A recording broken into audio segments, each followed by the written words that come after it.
When you take your child to get her flu vaccine this year, which you should, provided she's over 6 months old, you will likely not be given the choice between the shot and the spray. The reason why requires us to talk a bit about how flu vaccine efficacy is measured, and it may not be quite what you think.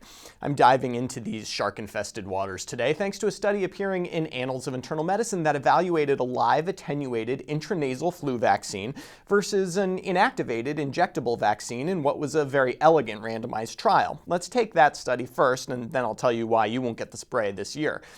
Researchers in Canada wanted to assess whether herd immunity would be enhanced more by the nasal versus injectable vaccine. Super tricky to do in this modern world, as you might imagine, as the herd is really quite large. So they found some places where the herd was smaller, specifically Hutterite communities. Hutterites are an ethno-religious Anabaptist group that lives in small groups of about 100 people. Largely self-sufficient, these colonies have infrequent contact with the outside world and are thus a perfect environment to study herd immunity. 58 communities were enrolled in the study and were randomized at the community level to have their children get the spray or the shot. This is called cluster randomization, and there's really no other way to do a study like this. Over 3 years, they traced the ebbs and flows of influenza infection and found that basically the rates of flu were the same, around 5%, regardless of whether it was a spray or shot community. So why won't you get the spray? Because last flu season, in the US at least, the spray didn't seem to work.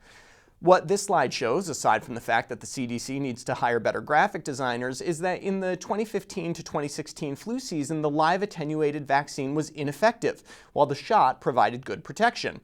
Now, measuring vaccine efficacy is a bit weird because the CDC is not doing randomized trials of vaccines every year. Rather, they do a sort of case control study, looking at the percentage of people with flu who got vaccinated compared to the background vaccination rate.